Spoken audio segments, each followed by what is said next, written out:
After carbohydrates, the next category of biomolecules that we are going to study about is lipids. So we are going to understand what are lipids, what are their functions, and what are the categories in which they are divided, main groups which are present in the lipids if we understand their chemical structure.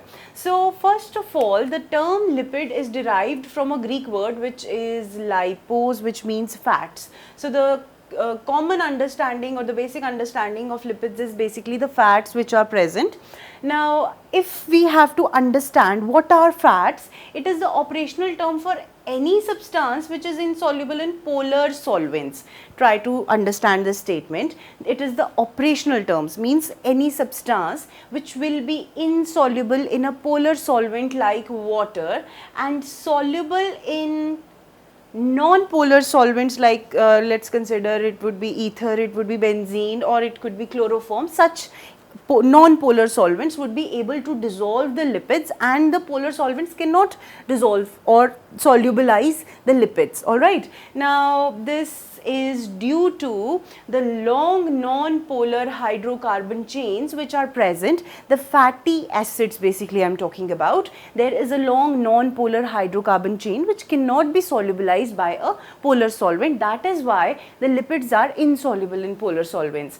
Now understanding this, we are going to see from the point of view of the groups of lipid and understand what lipids are. When we come across the main groups of the lipids, the understanding about the function and the basic structure of the lipids would be more clear. The basic term is that they will not be solubilized easily in the polar solvent. Understanding point is that there are four main groups. Sorry, this is a little glitch. What are the four main groups of lipids? First one is triglycerides, second one is phospholipids, third one is steroids, and fourth one are waxes. So these are the four main categories in which the lipids are classified. The first category happens to be triglycerides. Alright, as the name suggests, this triglyceride is going to have some composition in which something would be in the number of 3, tri, and the glycerides would be present. When we see these triglycerides in the biomolecular composition of a cell, we find that there are further two categories of the triglycerides, which is fats and oils which are present. Okay, oils that you consume on daily basis, and the fats which get formed and settled in the body. Like I am taking example of common clarified butter in which is known as ghee in the common language, that is fat, and oil could be mustard oil supposedly. These two are the triglycerides. Now from the understanding point of view, how is a triglyceride molecule formed? Glycerol is an alcohol, okay, which is having 3 carbons, and it is somewhat like this. There are 3 carbons which are present with OH group. Of course, 3 carbons and 3 OH would be present. Let alone be the glycerol structure kept aside. Now in these positions, what will happen that an ester bond would be formed. Ester bond, please remember, the bond which is formed is ester bond, and the bond gets formed with one long chain fatty acid. Fatty acid number 1 would come and combine with the first molecule of glycerol, first carbon of glycerol, sorry. Then the second would come and it would combine with the second one.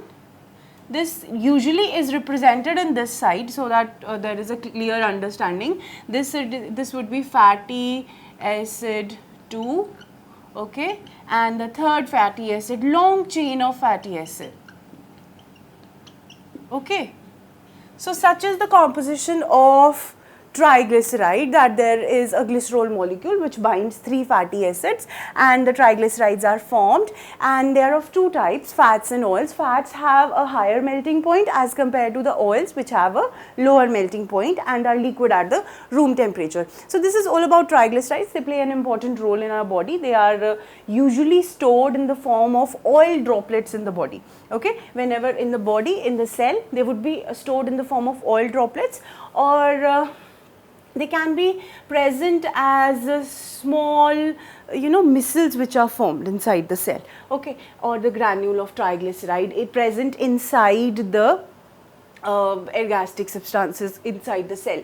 Apart from this classification, that is fats and oils, you need to understand that the fat could be saturated or unsaturated depending upon the fatty acid that comes and combines with the glycerol molecule. If the fatty acid is having carbon-carbon double bond, that means the long chain of the lipid triglyceride is having a double bond between the carbons, it is known as saturated.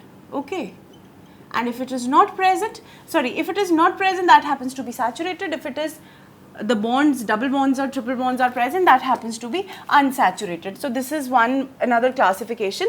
Now the second one are phospholipids. These are very important class or the category of lipids because these form the important constituent of the cell wall, which is cell membrane, which is present, that is a lipid layer. A lipid bilayer is present inside the cell membrane. Wherever we are talking about membranes which separate the protoplasm from the non-living medium, that is made up of phospholipids. Now what is a phospholipid? It would be simple structure as in the case of that glycerol will be having fatty acids, but there would be one difference that would be present, that over here we take two chains of fatty acid like this and the topmost head happens to have a phosphate which further is joined to an alcohol. Please pay attention that the two carbon molecules of the glycerol are having two long chain fatty acids. The third one is replaced with a phosphate and which is attached to the alcohol, which makes this head of the lipid or the phospholipid attracted to water. This is phosphoric acid, it is having alcohol attached to it. This is the head of the lipid and this head is acting as hydrophilic moiety.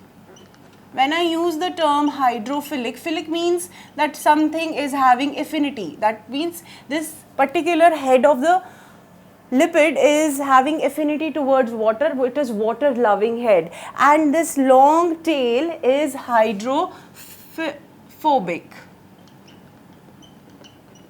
When it is hydrophobic, that means there is no love, there is no affinity, it is going to get away from water, because again we studied over here that the non-polar hydrocarbon chains make it are responsible for lesser affinity towards water. So we have a long hydrophobic tail and a hydrophilic head, which is due to the presence of phosphate or the phosphoric acid alcohol bond, which gives it a positive charge. Now the charged heads and hydrophobic tails are present, and that is the important characteristic of phospholipids, which enables them to form the plasma membrane structure, that is lipid bilayer. The third one is steroids. Steroids are complex lipids. We cannot get into detail of the structure of these lipids because they are having many aromatic rings and they have a long structure.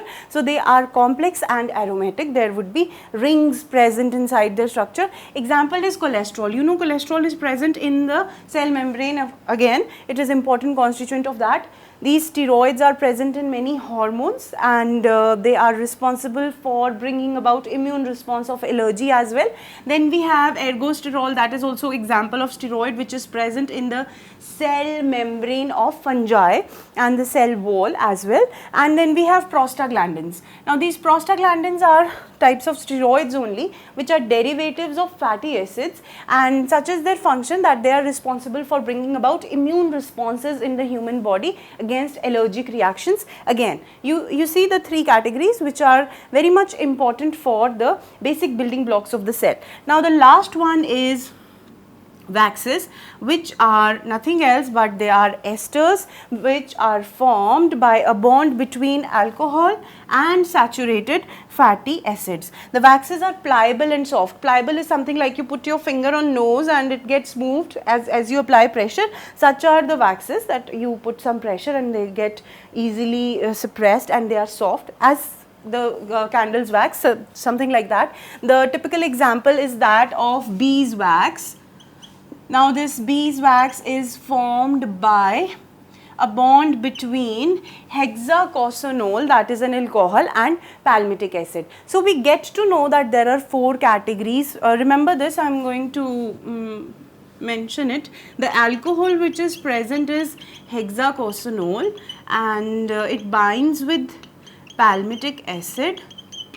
Okay, when they bind, there is a formation of ester bond, and with ester bond there is dehydrogenation as well which is taking place, and there is formation of hexacosyl palmitate, which is beeswax. You might have read about beeswax, that it is an important abrasive agent which is used in cosmetic industry, I'm sorry, at very rampant rate. So beeswax is nothing but it is a type of lipid which is used in cosmetic industry. Steroids and rest of the things, they are used for allergic responses and other medicinal purposes. Phospholipids, they are very important for the formation of cell membrane, and triglycerides, of course, fats and oils.